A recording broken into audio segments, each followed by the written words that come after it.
Hello and welcome to the Absolute Zero podcast, a monthly fancast where we discuss the Steins Gate Zero anime adaptation. As a quick warning, we will be discussing spoilers up to the most recently aired episodes, so if you have not watched or played the original Steins Gate, do that first. This will serve as a companion to the Zero anime, so you can listen to it alongside that. As usual, I am Dr. Cullen, PhD, and I'm joined by my good buddy and co-host Steiner. Hey. So, Me. Steiner.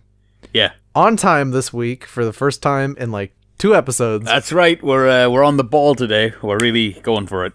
I'm gonna guess the next 2 episodes we're gonna be off the ball again, but whatever. We're probably gonna die. Oh yeah, we're probably gonna die. You'll probably die during AX, and I'll probably die of like lazy bitch disease. That expo is gonna kill me. Oh yeah, I bet. So, would you like to tell the audience what our topics are for today? Yep. Today we're covering 4 episodes 9 through 12, and that is the Eternal... The Pandora trilogy. Pandora of Eternal Return and the Mother Goose content, basically. So, before we start talking about individual episodes, I'm just gonna open out what you think about them.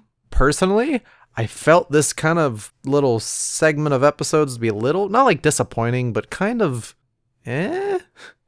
Maybe episode 8 was so good, but some of these episodes have been kind of lackluster lately. Well, in my opinion, they're not too memorable. Mostly the Pandora ones weren't especially memorable. Episode 11 and 12 were a little bit more memorable. But I think episode 8 was, obviously such a big deal that when we came back into it.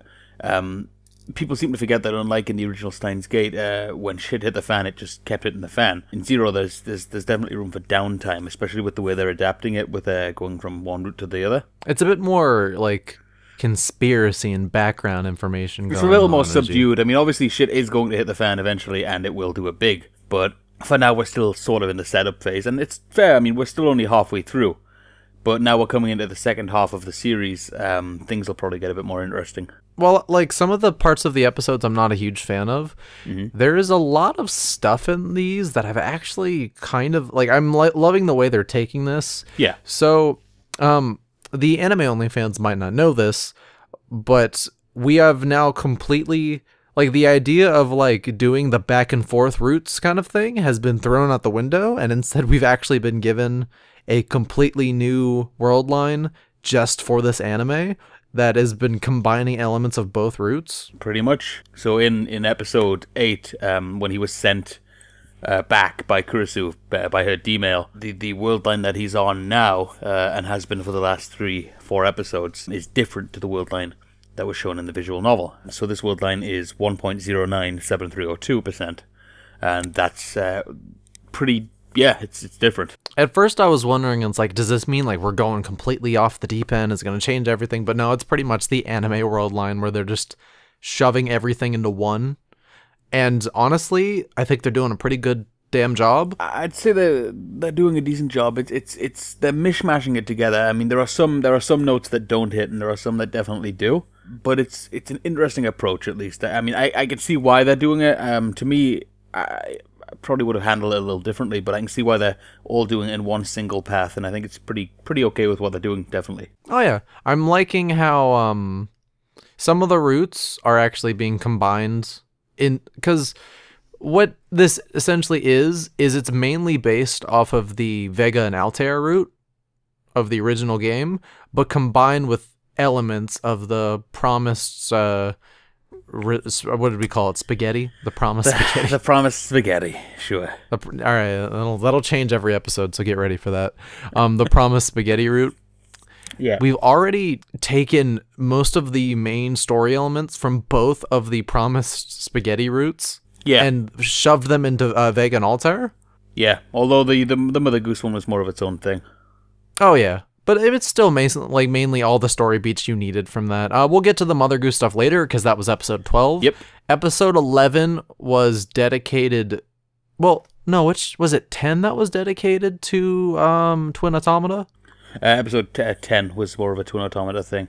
Okay, yeah, so 9 was just Vega Altair stuff. Yeah, it was him coming back. Mr. Brown told him about Derpa, that kind of thing. 9 was great, all things considering. It was a pretty solid... I liked it a lot, yeah, because he confronted Mr. Brown which is one of the best scenes of the VN. Suzuha holds him at gunpoint. It's all that kind of stuff. I think I was a little unfair earlier when I said it was one of the slow moments, because it definitely puts into perspective the sense of pressure that Suzuha especially is feeling. And also in comparison to what we have right now, it's like, that was probably some of the most stuff happened in that one. Yeah. So, I mean, it's when he believes that Kurusu's research might be, of interest to other parties. But 9 introduced the little Pandora trilogy thing we got going on right now with 9, 10, and 11. Yep. 9 introduces all that stuff. The Brown thing hasn't really gone anywhere yet, which is kind of weird. Well, I think it'll, maybe come up a bit later. Because the Brown thing is also something from the Promised Spaghetti route, right? Yeah, that does happen in that one as well. Oh, did it happen in Vega and Altair? I believe it happened in both, actually. He talks to him, but there's different effects in both. Okay. So that happens to that. 9 ends just pretty standard. One thing I did kind of like is that, and well, I kind of like and I kind of don't, is how he's like imagining a Kurusu ghost. Oh, yeah. But it only showed up in episode 9. And it's not something that's like been happening a lot, which I feel like is something you needed to do. Yeah, you got to keep that consistent if you're going to do that. Yeah, and he's just like forgot. But to be fair, after episode 9, perspective kind of dropped off from Okabe a little bit. Yeah, we went a bit more with Maho. She hired Moeka, and then there was the slumber party, obviously. Oh yeah, no, episode 10 was a lot of fun, even if nothing really happens. Yeah, it's. Episode 10 is completely... Well, before I go on to episode 10, do you have anything else you want to say about episode 9? Anything you can remember in particular besides I think it was good. 9 did a good job of setting up things that will occur. Oh, and also, since we're now in like kind of a combination of routes, in Vega and Altair, if I remember correctly, he gets rid of Amadeus, like, off his phone, correct? Yeah. So, in Vega and Altair, he completely deletes Amadeus off his phone. But in this one, you have an Okabe that actually, like, from his experiences in episode 8, and back in the Alpha World line, you have an Okabe that actually doesn't want Amadeus to leave. And because of this, he asked for Amadeus to get, reinstalled on his phone. And I feel like this is hopefully going to create a situation where we're going to have more Amadeus, whereas the game kind of drops her after a little bit. Yeah, that's true enough. And it's one of the biggest disappointments of Zero, I think. Yeah, I guess so. I mean, I think it depends on the route that you're taking, but yeah. Let's see. Besides that, it was really just 9 was setting up this weird combination of world lines, which again, I think works pretty well. 10 was great. It was a combination of it was mostly lighthearted, I think. Well, it was mostly just sort of, They were going around Akihabara. It was establishing Maho's relationships a bit better with the characters. And then, obviously, at the ending, she reveals to him that she has the laptop, and Okabe tells her World War III is going to happen. I can't believe you forgot the best character of episode 10. Sergeant Clean. Sergeant Clean. I'm so happy. God damn. Besides the ending of Twin Automata, which we're not going to spoil since it did not go into that yet. Yep. They hinted at it a little bit with episode 11, but I'm not going to say where they hinted at it with. But it pretty much covers all the story beats of Twin Automata in a single episode. Pretty much all you needed to tell that story. You have a lot of really good moments with Maho. You learn a bit more about her and Kurusu's backstory together. You get to see where she's coming from. The Salieri and Mozart thing, connection, gets brought up, and that's executed pretty well. Yep. Besides that, there's not really much to talk about. Episode 10 was a pretty solid episode. Again, all these episodes are solid. They're just not really... Because these 4 episodes are just all dedicated to just building up other stuff. And I'm not sure when the payoff's going to be. And we'll get to why it's kind of just up in the air where this is going to go. Well, we'll see how it goes. Yeah, so we've already covered episode 10. Episode 11 and 12 had a bit of meat to them. Yeah, episode 11, Sealed Reliquary. So obviously they get, held at gunpoint. Maho gets taken hostage. We get to see Darhu's side job. Yeah. There's escape route, and then the laptop gets destroyed. Which is all Vega Altair stuff. Yep. But, so fun fact you guys might not know of, if you're anime only, Kaguri does not exist in Vega Altair. That's one of the biggest. Yeah, in the left-hand branch of the Steins Gate visual novel, the Vega and Altair route, Kaguri doesn't show up. She only shows up in the other branch, the Promised Renacimento.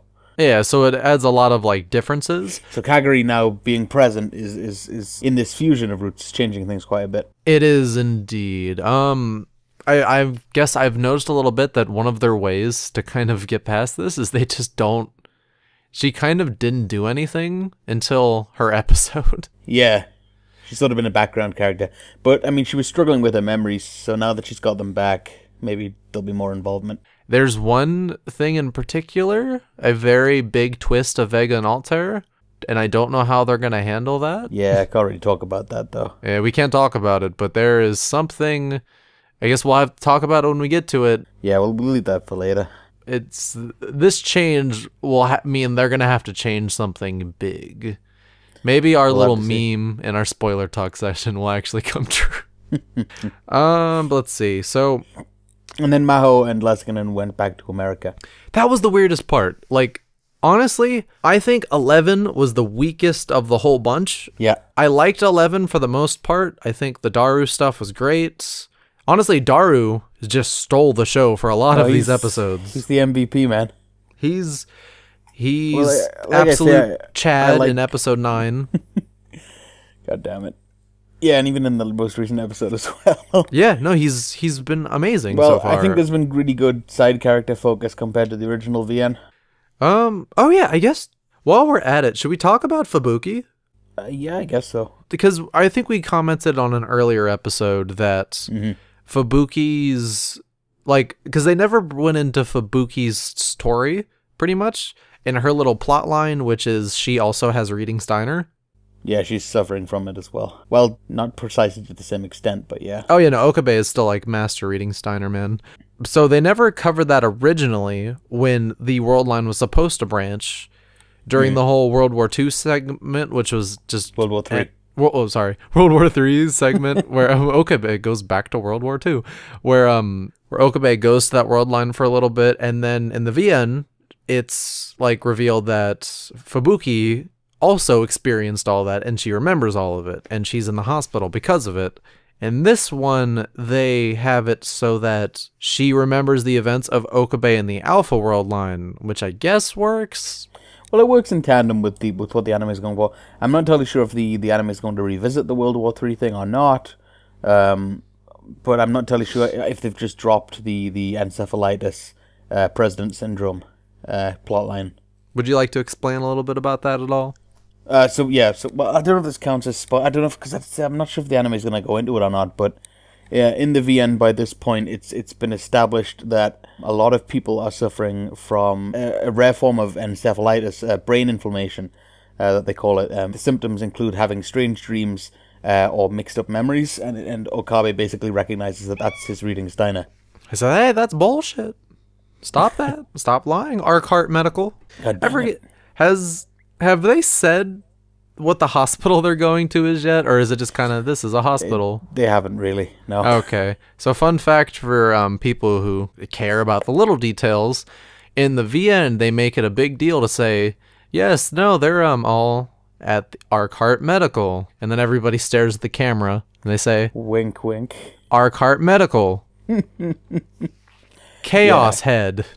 Yeah, so AH Medical is the spooky suspect facility in Chaos Head, the Child, the shitty hospital where all the ethically dubious shit's going on. Yeah, so we're gonna leave it at that because Zero the VN's kind of like you know what that is, and then everybody's like, no, I've never played a Chaos Head, and they're like, that's fair. But let's see. Besides that, episode 11 just feel the pacing was a little weird, and I think one of my biggest issues with episode 11.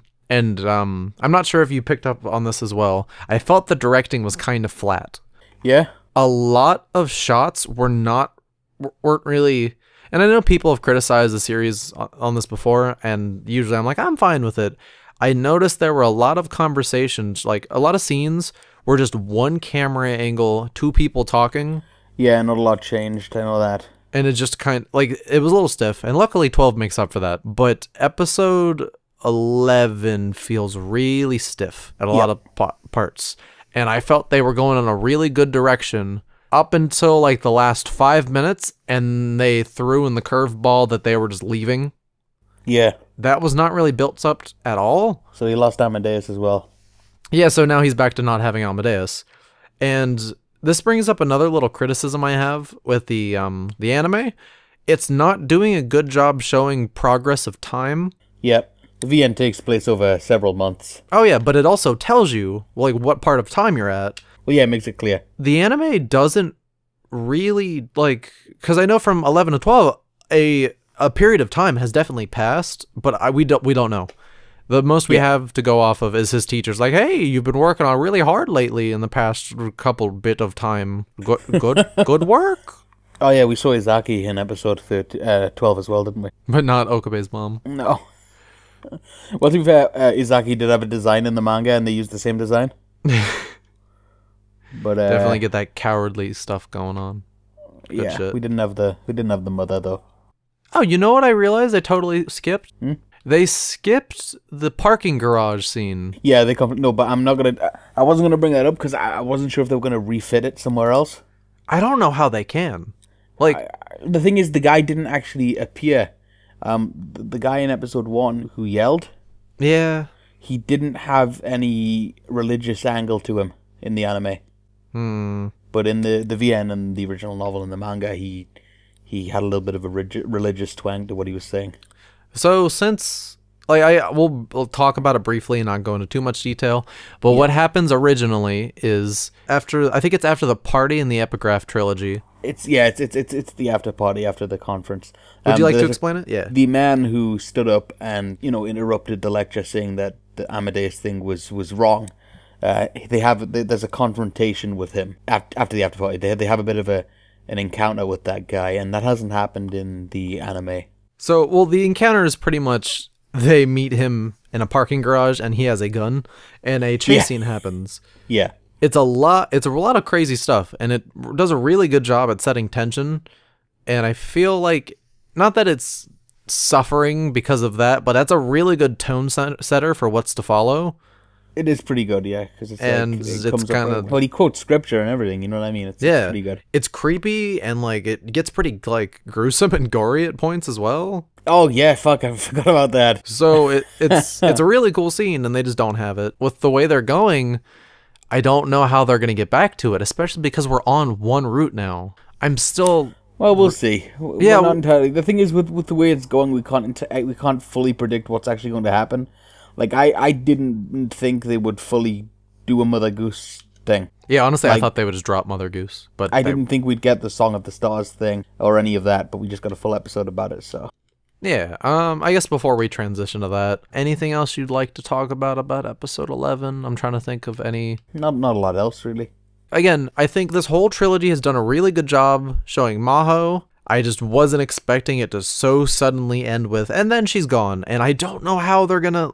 There's so much more Maho stuff. That's kind of what happened at the end of Twin Automata as well, though, isn't it? It is, yeah. So I guess I think Twin Automata or Twin Automata. Twin Automata. I think Automata really worked well with Vega and Altair.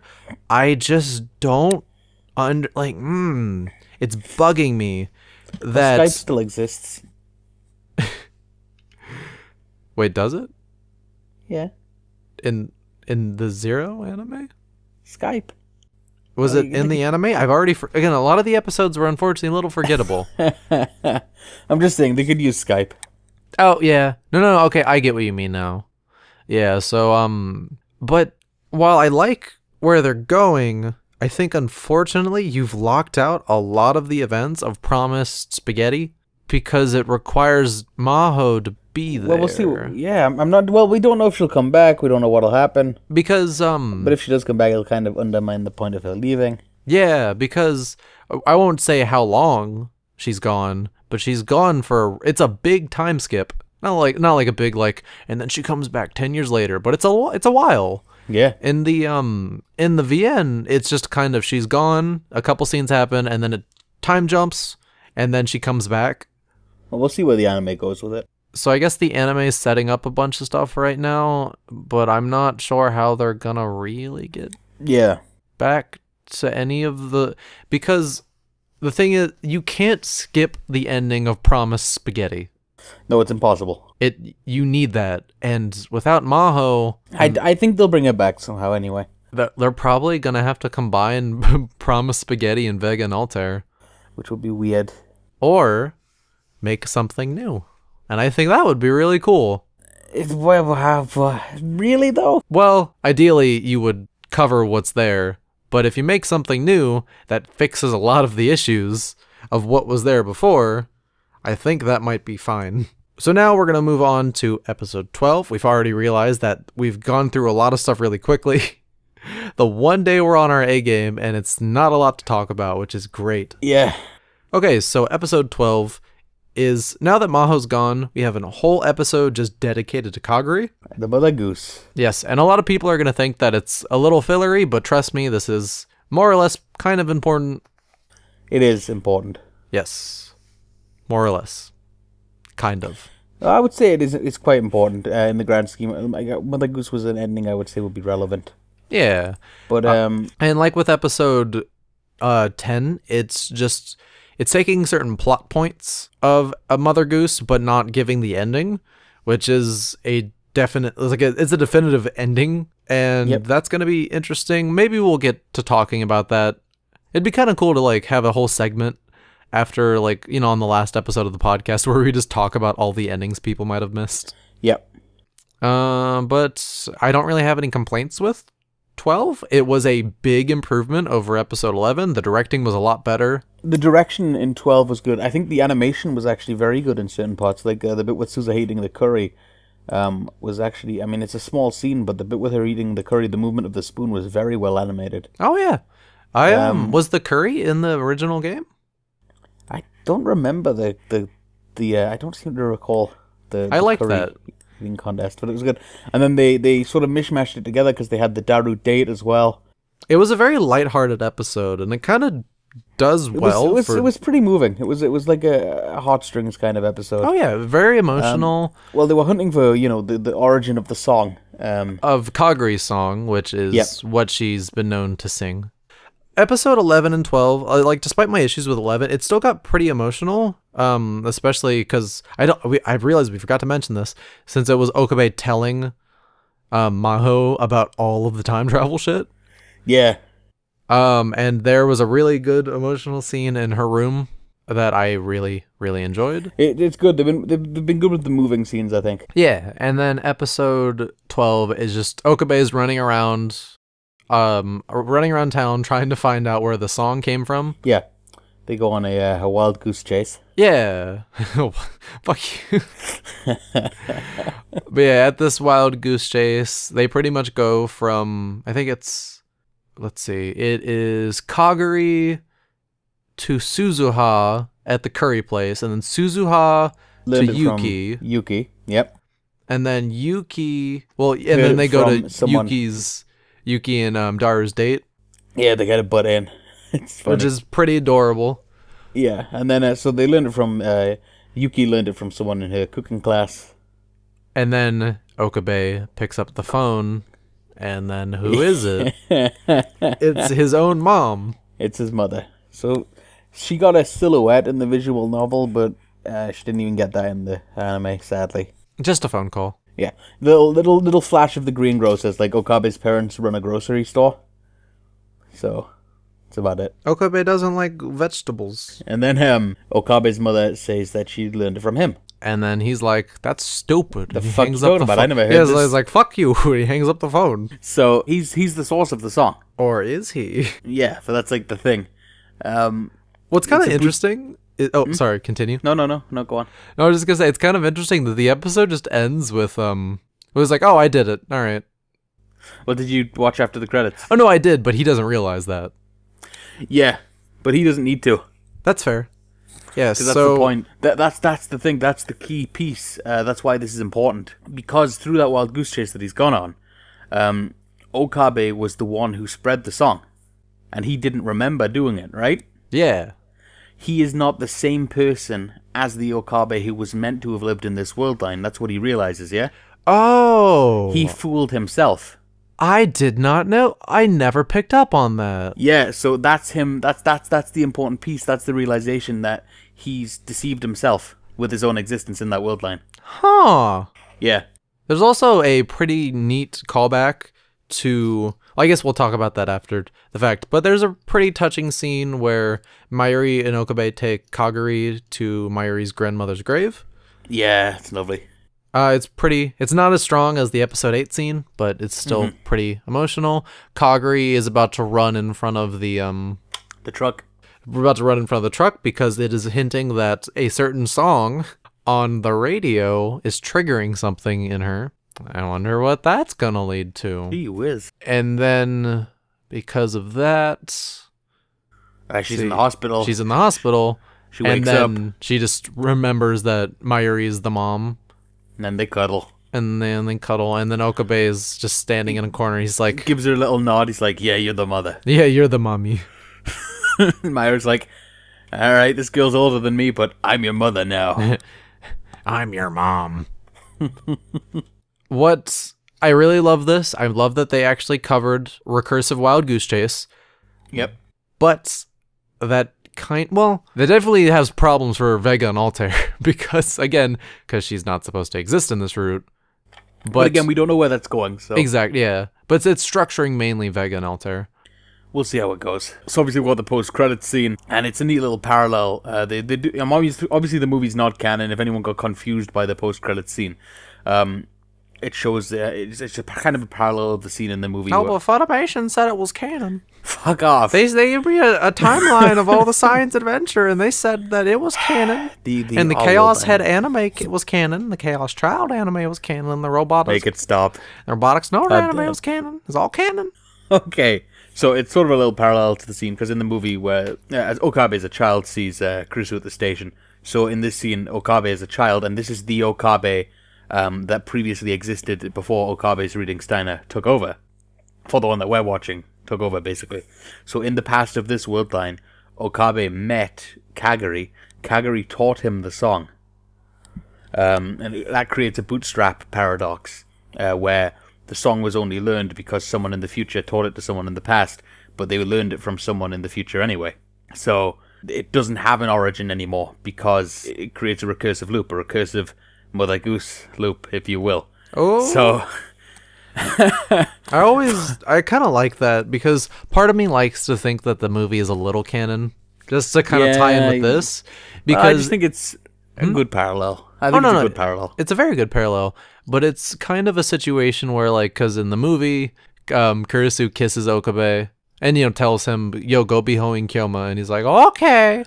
And in this one, Kaguri, I guess Okabe is into ambiguously redheaded girls. He just likes those redheads. Those redheads who are maybe brunettes.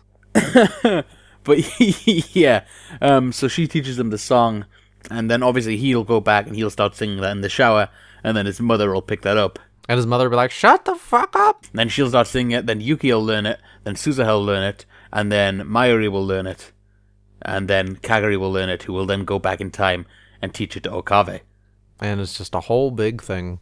Yep, that's a bootstrap paradox for you. But, so, and then obviously the episode ends on the note of these people come out of a van at the train station and they say that the subject has been recovered and that they're going to take it back in. So it implies that Kaguri had been held somewhere. I wonder where. I don't know. I have no clue where they could go with this. But it is interesting to see where I just like that post-credit scene because it added the final little piece. I think I saw a few comments of people being confused about what it meant. But when you think about it, it's not too complicated. Is that spoilers or like you just don't want to? Well, no, it's just when you think about it, it's not too complicated. What did it mean? It just means that, that's the final piece. That's where he learned the song. He learned it from future Kaguri. I'm sure a lot of people were like, that doesn't make sense. So it was like, it's not necessary. It's like both supposed to and not supposed to. It's a recursive loop. It's a paradox. It's a bootstrap paradox. Yeah. I mean, the song, that's the point. We don't know where the original song came from, and we don't have to know at this point. Because it's a paradox. So don't think about it. It's fine. The whole point of recursive Mother Goose is the act of deception that Okabe performed upon himself without even realizing. And that will tie in, obviously, to the future, where he deceives himself. Without spoiling it too much, what was the lesson supposed to be learned in Twin Automata? They didn't really cover that in the anime, but it was the whole "this is not a box" thing. What do you mean? You know, when they bring out the box on the screen, they bring out the box on the table, and they talk about how they demonstrate that humans and non-humans can be deceived by outward appearances. Okay. So basically, that's the message of fooling the world. We never really got that, but there was actually a really good interview scene that I don't think the anime covered, did it? Yep. It was supposed to be episode 10, but we never really got to that. Yeah, we didn't get it. Which kind of sucks, but maybe they'll go back to it. Well, no, because Maho's gone now. And there goes the Maho. I already forgot her name because she's barely in any of these episodes. Who? Shining Finger. You mean Moeka? Moeka. The Maho-Moeka relationship is now kind of... Yeah, they skimmed over it a bit, but in Twin Automata it was obviously a bit more. Moeka got a lot of development in Twin Automata, and it's kind of like... It was dope. I liked it. I liked it a lot. And now it's like kind of... Yeah. But yeah, I mean, really... Didn't have that much else to talk about this week. Do you have anything you want to add about episode 13? Episode 12, sorry? Episode 12. I'm kind of mad at you because I woke up this morning. We're recording this on Wednesday night, by the way.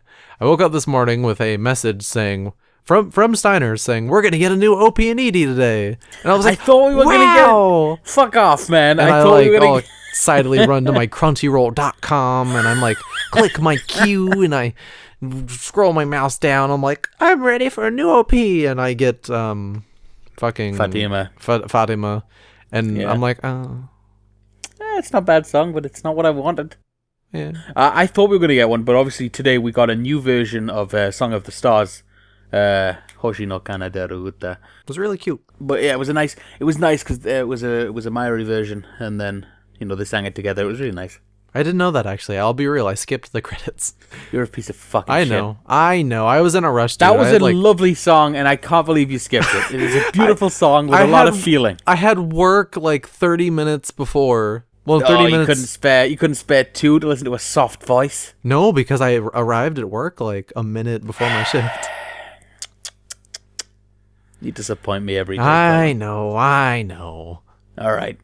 But yeah, so I feel like maybe we could get a new... Well, we're definitely getting the new ending next week. Yeah, I hope so. But I don't know about an opening. Maybe we're not getting a new opening. Maybe we're never getting a new opening. Maybe we're just not. Maybe that's just fucking it. I believe it. It's not really like anything drastic can happen that would require a new opening. Well, I can think of a few things, but... Well, yeah, but that's like near the end. Exactly. Yeah.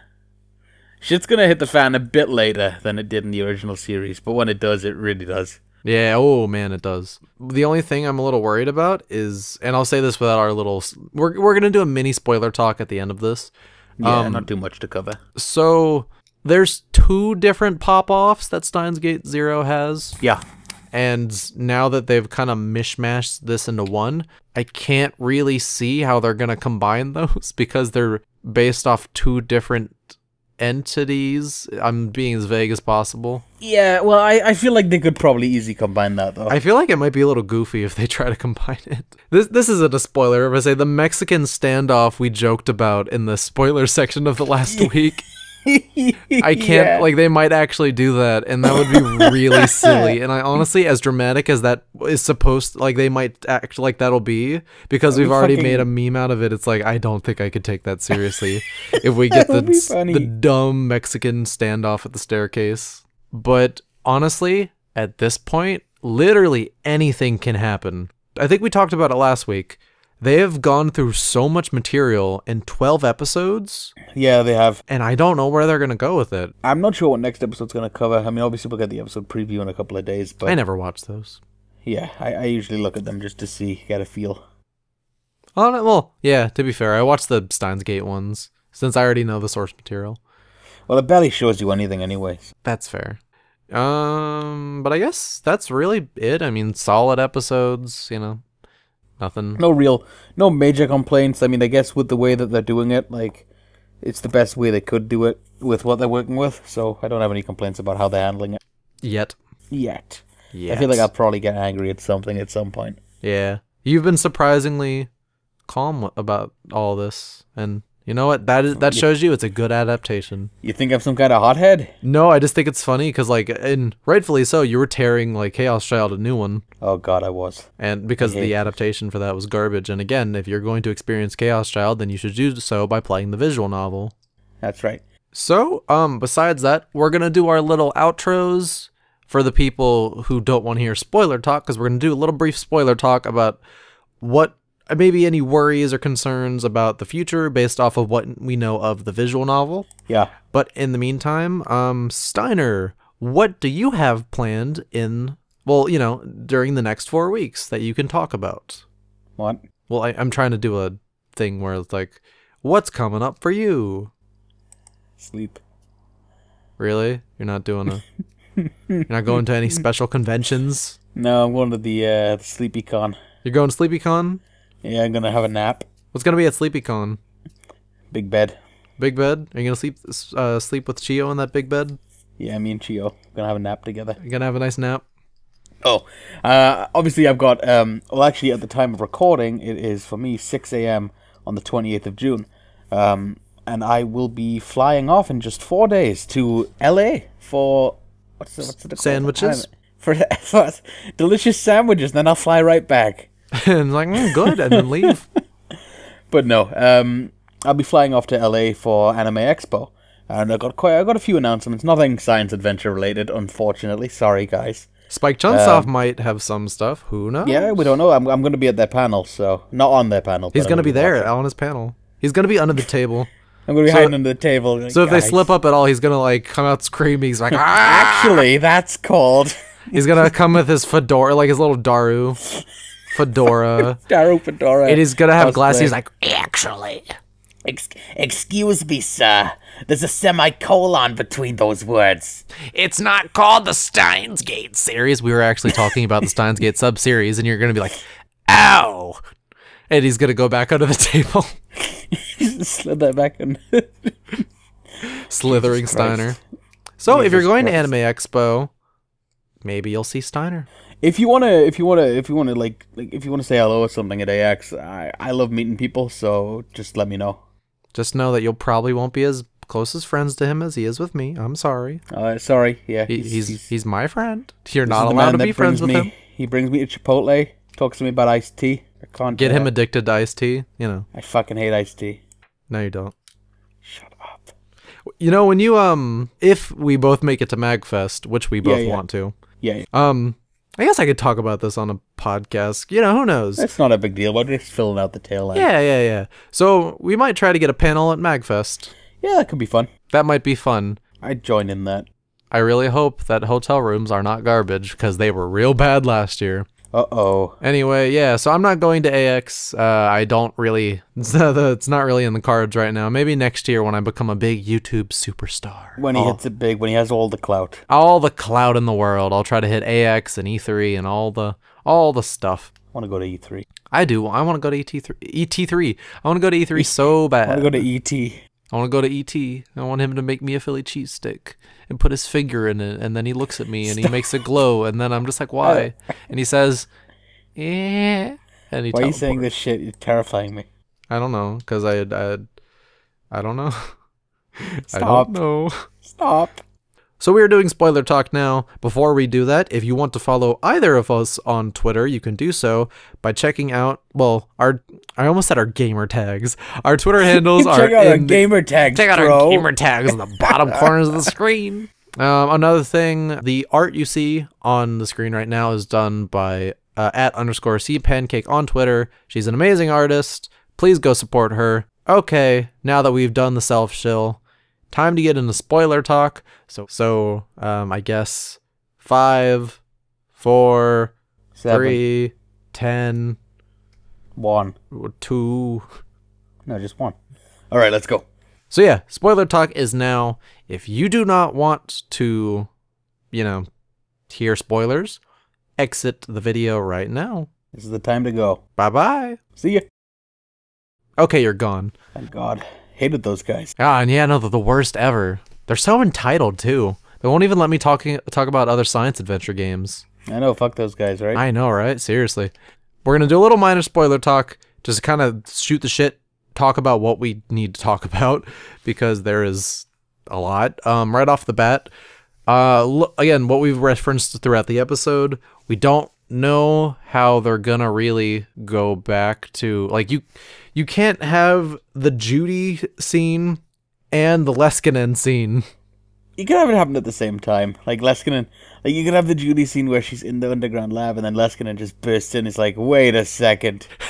Are you part of Strat 4? No, is he part of Strat 4? He's Strat 4, yeah. Okay, are you part of Strat 4? No, I'm Derpa. Am I part of Derpa? No. Two fucking spies working in the same lab right next to each other. And they don't even companies. It's hilarious. And I don't know how they're going to do that.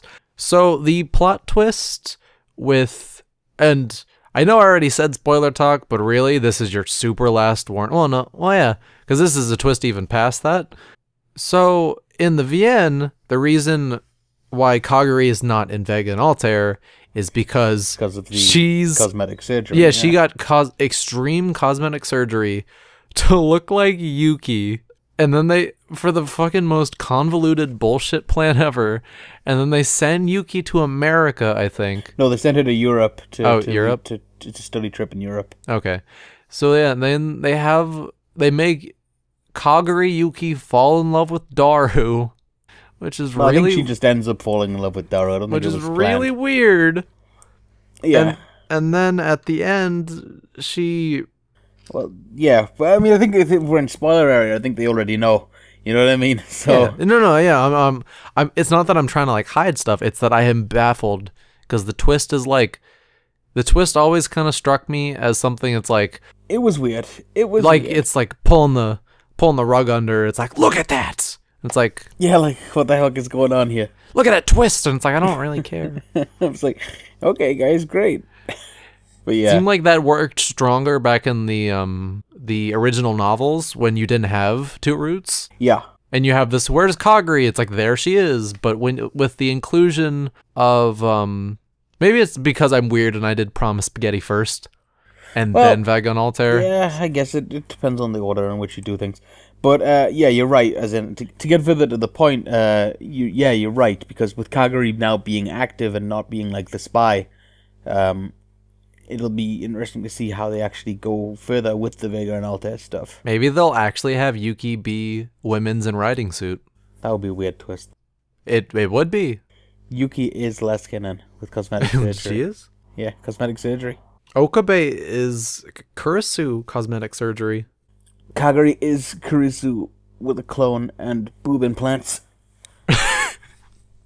And memory wipe. God damn it. Let's not think about it. So this Yuki in this timeline is clearly Yuki, unless they're going to do something really stupid. What they might just do is have it... I can't see how they're going to get back on track to Vega and Altair. Yeah. At the ending they do without shoving... They're probably going to have Leskinen and Judy work together. Well, they've got to have them both. They've both been suspicious in this show. I don't necessarily know if they will work together, though, because they do have different purposes. Like, Leskinen wants to keep the world in a state of permanent Cold War, and that he could profit from, and Judy wants to create super soldiers for the good old USA. So yeah. It's very strange. Yeah. It's very, very confusing, and I don't know where they're going to go. We've said that a billion times, but it's so... Like, any VN readers know, this is, like, so weird. I have no idea how they're going to get from point A to point B. They're probably going to go from point A to point C, and it's going to be something weird. Because you can't... Without doing a route switch again, you can't tell both stories in one route. It is odd. I was going to say, unless you go right from the basement to the rooftop, like in one scene, or one episode, you can't really do that. Well, I was going to say that with the D-Ryan thing, they'll probably send it, and then we'll probably go back, and we'll get like a montage of something that changed or something. I don't know. And then I don't know if I'd... But they've got to send the D-Ryan, or else what are they going to do? Not do it. You can't do that. That brings up something I'm worried about, is that I'm not sure if the anime will adequately show like that success by failure theme. Yeah, well, they've already sort of dropped the ball on the success by failure thing. Because to me, and I know this is the criticism Blick has with it as well, the whole point of Zero is showing that his success was built on so many failures and so many mistakes, so many errors that he learned from gradually over time. And the final Okabe that sends the video D-mail isn't even necessarily the same one that, you know, is on the roof at the end of Vega and Altair. I mean, that's the point. It's a recursion. It's a bunch of failures to win. You know what I mean? And this one is just success by being in the right place at the right time and learning all the stuff. He happens to be going through all the right motions, and it is a different world line. Like, it's not like they're trying to pretend it's not, but it's executing all the themes better for the most part. But at the end of the day, like, I'm not saying this is a bad adaptation, but I think for the route that they've chosen, it's the best they can do. Oh yeah, absolutely. What I was gonna say is Steins Gate Zero. All right. Steins Gate Zero feels like they took advantage of the medium way better than the original game, and they told a story that would not only work, but that was set and like structured around the medium. You know, multiple endings. Yeah. And now that you've made it an anime, like, I understand it is a very difficult task to like turn all this into one cohesive narrative, because Zero even struggles with that occasionally itself. I'm just like, I'm not sure. I don't know. Like, I think I'm worried about the promised spaghetti stuff. I don't know, like, how they're gonna get back to that, how they're gonna cover any of that at all. Like, I'm wondering, because in Promised Spaghetti, there's never a point where Maho's like, goodbye, I'm leaving. Because I'm pretty sure all of this stuff that would have happened before she would leave. And now you don't really have that. You just have like, all right, I'm gone, bye. I'm guessing they're waiting for... Well, we're going to have to see what happens, you know what I mean? I think we're going to have a clear idea of the direction of where the series is going after the next episode. Oh yeah, this is pretty much like the end of the season, like the mid-season finale. Yeah. Well, I think there was... Maybe last episode felt more like a mid-season finale, really, because with the leaving and stuff. Yeah, that makes sense. Even though that was really rushed. Yeah, because this episode sort of ended on such a... It didn't really have a cliffhanger or anything, so we're not really sure where the next episode will go. I think by the time next episode is over, we're going to definitely know where it's going to go, though. Unless we don't.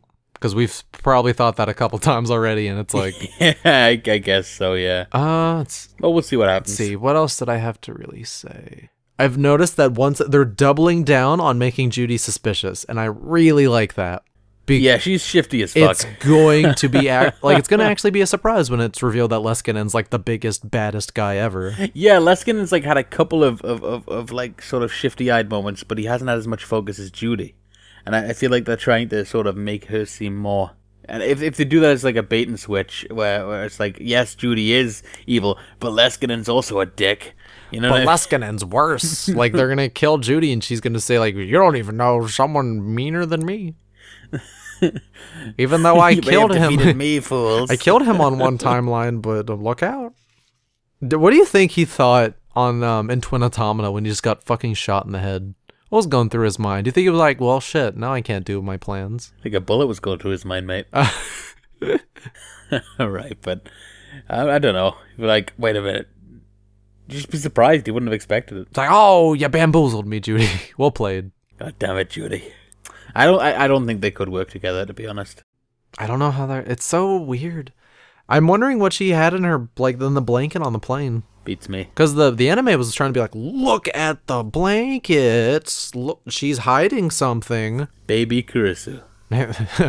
Norman fetus. Death Stranding was a sequel to Steins Gate Zero the whole time. The whole time. It takes place on the fucking post-apocalyptic beta world line. Fetus world line. Yeah, they call it the fetus world line. What separates the beta and the alpha world line is if Silent Hills gets canceled. God damn it. Has to delete the Silent Hills data from the from the banks of it. Judy works for Konami. I need the access to the Silent Hills so I can turn it into pachinko. Kaguri is Kojima on the chair. It's like, I need his memories. How can we make a good game? I don't know. Oh, Jesus. But yeah, that pretty much covers it. Great set of episodes. I hope the future is nice. I want a new opening, and I want a new ending song. That probably sounds a little entitled, but I think it would be really cool. I'm gonna guess we're not getting either, though. No. Wait, either what? Either a new opening or a new ending. No, we are getting a new ending. Okay, so probably not a new opening though. Yeah, it's being sung by Asami Imai. That's Kursu's voice actress. Yes, it's being sung by her. It's by, I forgot what the song's called, but it's like from Amadeus' perspective or something. It's just a whole song Amadeus singing about Fortnite. Yeah, that's it. She's that's the reason she had to go back to America.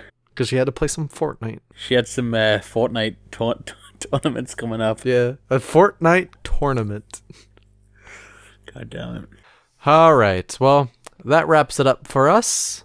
Yeah. I guess all we can really do is keep talking until... There wasn't as much to talk about today, but I think we covered a few bases. We covered a few predictions for the future. Obviously, I think the issue was that the Pandora episodes weren't as full as they weren't really fast or anything, and the Mother Goose episode ended on such a note that it makes it hard to predict about what's coming next. Yeah. So I think with the next 4 episodes, we'll probably have quite a lot more to talk about, though. Yeah. Anyway. Well, yeah, funny. It was good talking. Good talking. Don't die at Anime Expo. I'm gonna try my best. You don't die at home. It's very hard. Sometimes I'm in bed and then the bed sets on fire. All right then. And then like a ghost etches a message into my wall that says you should not breathe, and I'm like, okay. You just fucking listen to a ghost. No, that's why I'm still here. Oh, good. Yeah. Ghost is getting real mad. You shouldn't anger a ghost. Yeah, he keeps doing things that delay the podcast. Well, let's not delay it any further, Ghost. Yeah. End it. End it now. End it now. All right. Bye-bye. See you guys later.